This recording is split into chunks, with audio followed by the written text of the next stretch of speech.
Hi everyone. Welcome to this week's video.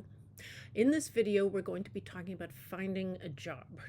Soon you'll be out of school, not surrounded by classes who demand things from you, also not surrounded by people who have your best interest and your future at heart, like professors who are trying to help you. When professionals look at your portfolio, they don't necessarily tell you what they think. And if you don't get hired, they mostly won't tell you why you didn't get hired. Most of the time, they look at your stuff, say thank you, and say goodbye. Or they will find your portfolio online, skim through, then move on to the next one. If you don't hear from them, you won't know why, and it can be frustrating. That's why we spend so much time on your presentation skills and practicing interviewing and preparing your portfolio in as professional a way as possible before you graduate. Because once you get out there, you won't be getting the kind of feedback that you get at school from us. As practice, it's always good to show your work and your branding to friends, family, professors, fellow students in a nice, non-pressured situation. So an assignment this week is please show your designed resume and cover letter to your group. And your group members and contact are posted on Brightspace. Sometimes feedback can be helpful. Sometimes you disagree with it. Throughout your career, you will hear this kind of thing. It can make you feel bad or make you feel great. Just get used to a bit of an emotional roller coaster and learn to take the emotion out of what you hear. Just think to yourself, if I get a negative critique, are they making a good point? Does this make sense? Or is this pushing your buttons in some kind of a weird way? Critiquing a critique is an art in itself. Like I said, when you interview, they tend not to say why you didn't get the job. But you can always just ask them. It doesn't mean you're going to get an answer, but there's no harm in asking. This is a little scary, and you could discover some very useful information if you put yourself out there. I put a book proposal in. It never got anywhere, but I put it into a bunch of different publishers, and I asked all of them why it was turned down. Some of them told me, some of them didn't. Oh, this information is private. Basically, they were too embarrassed. But the people that did answer, they make some good points, and it was something that I could work with. So find this stuff out. And also, it just shows that you've got a bit of spirit if you're brave enough to go ask for feedback. So in the job hunt, there are lots of job boards on the internet. A job board is simply a site where jobs are listed, and I suspect some of you are familiar with these already. Some more are for people with lots of years of experience. Others cater to people with all kinds of different experience. These are all listed on Brightspace, so you don't need to take notes. But you may have heard of some of these. Dribble Jobs, Authentic Jobs, Crop.com, Coraflot, AIGA Jobs, the One Club Jobs, Creative Hotlist, Craigslist, Indeed.com, the New York Times job section, Flex Jobs, How Design, Behance, Glassdoor.com, LinkedIn.com, of course, SimplyHired.com, Upwork, 99 Designs, Get.it. These places go in and out of business, and there are new ones coming along all the time. Now, you may have come across Upwork and 99 Designs through one or two of your classes, and they have questionable reputations. Some people have started a freelance career by using these sites, but they're notorious for low fees and enabling scammers. This is a problem on the internet. If you can possibly do it, try to use more reputable sites. And as far as I know, the other ones listed have a better reputation. Now that we're in the golden age of working from home, which some people like and others hate, you can look for jobs in another state or even in another country, either with the intention of moving there or just working remotely. Another way of getting work is through employment agencies, specifically design employment agencies. An employment agency works to find opportunities for you based on your skills and experience. On the Ask a City Tech grad Facebook page, which I've mentioned before. I need to invite you onto it.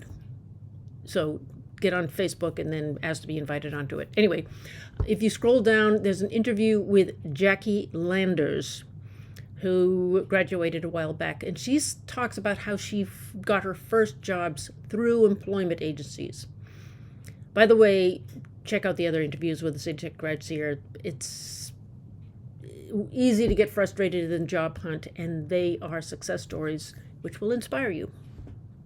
So back to the agencies. They serve as intermediaries between you and employers, and they take a bunch of money for it. They will send you opportunities to apply for freelance, full-time, or part-time jobs. Your employer pays them a fee every time you get work through them.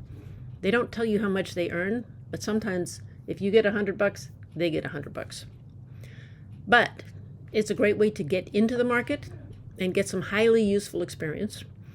When you get temporary work through an agency, you tend not to make as much money as you would if you got the work by yourself, because if they're paying $200 and you're only getting $100 from it, if you approach them directly, you may not get $200, but you might get $150, if you know what I'm saying. So some of these design agencies are Creative Circle, that's a big one, Aquent.com, RobertHalf.com. Robert Half, I think they're more geared towards people with a lot of experience, but that might have changed.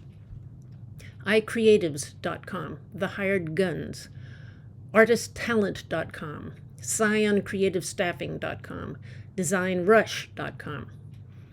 I did a search and found 3 new ones.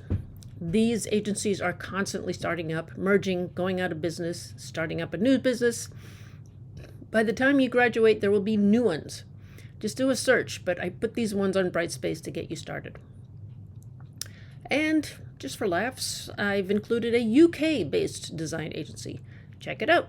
You never know what might come up. I mean, sometimes if you get a job internationally, you just sit in Brooklyn in your kitchen and do the work for them internationally. But sometimes people actually go to the country, which is really cool.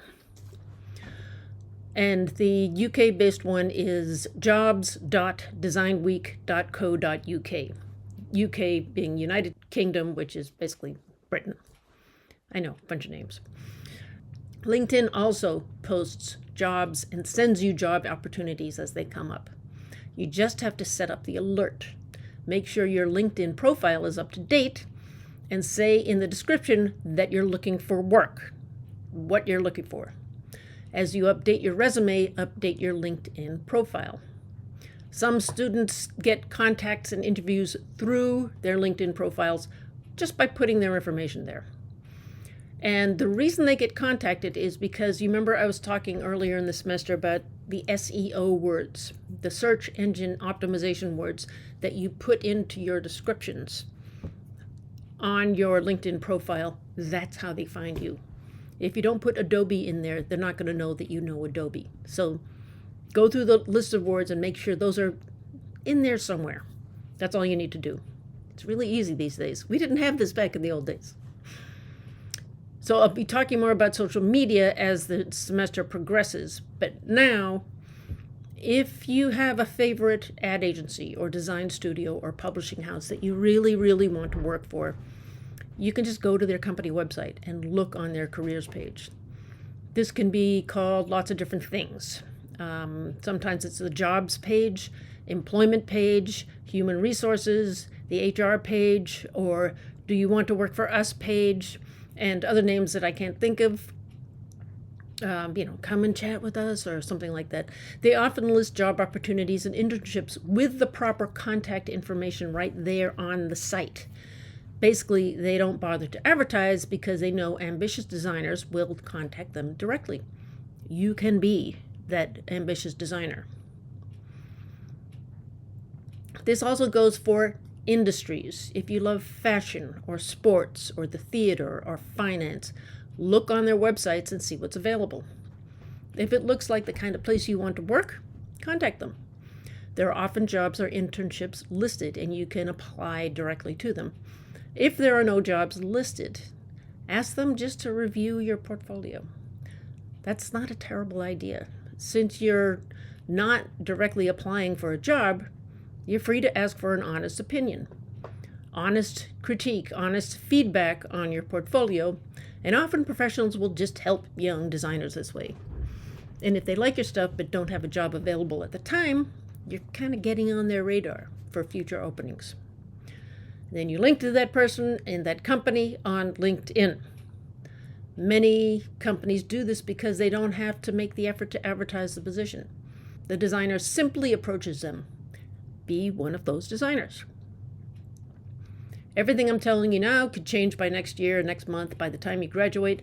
So do the research and spend time getting to know the online world of hunting for jobs, as well as getting to know who the companies are in your concentration. This is so much easier now with the internet. There's no excuse not to know what's going on in the design world in New York, across the country, and across the world. Spend time every day searching the sites and sending out resumes and be in the flow of the design world. As I told you before, a little trick on resumes: put a space before your name when you're putting your title on the document itself. So if all the resumes go into a folder, your one just automatically goes to the top. Now, other people know that trick, but now you know it. And lots of people don't bother doing it. It just puts you at the top of the list, no matter what your name is. You don't have to have your name to begin with an A, for instance. So I recommend that you always have your resume, social media, portfolio website, LinkedIn profile updated at all times, even when you have a job. You never know when you might need it. New bosses might come along and just let you go because they want to hire their friend from college. You might meet someone who works at a great agency who will be able to tell you about a new opening. Be like the Boy Scouts, be prepared. It's probably also the Girl Scouts too, but I haven't been a Girl Scout, so I don't know. So a reminder, you owe me a 2-sided business card. If you've not done so already, your resume doesn't need to be perfect in order for you to start your business card, but your logo has to be finalized. You'll be following the branding of your resume for your business card. You put your contact information and a QR code to your website on one side and your logo, nice and big, on the other. The code can be pretty small to work, and I think if the color is dark enough, you can change its color, which might make it a little more attractive because QR codes are not inherently attractive. But you should test it out before you get anything printed in bulk, and you do need to print it. You need to print it from a card printing shop by the end of the semester, because when we have the portfolio review, you're going to be handing out your cards. It's also just useful to have them. Everywhere you go in New York, you might meet somebody useful, so have it in your back pocket at all times. For your projects, if you're finished with your project, and that means me and you are happy with the final result of your project, you upload it to your website. So throughout the semester, you're uploading stuff to your website. Then you upload new projects to your Dropbox folder so me and you can discuss them. This semester, people are dragging their feet about getting your project work done. This will make you very unhappy by the end of the semester, because you'll have to cram in a lot of work and it won't be as good as it might be. So I need lots of work from you. That goes for everybody. So one more time, this week's assignments: contact your group. Your group information is on Brightspace content, and get feedback on your resume and cover letter. Your groups are posted on Brightspace content, which I just said. So make sure you have included your resume keywords on both your resume and your LinkedIn profile. If you don't have a LinkedIn profile yet, set it up now. The first thing you do is you link to me and link to everybody else you know. Create your business card, including your logo, your fonts and colors, and a QR code to your website. Talk to you on Sunday and Monday.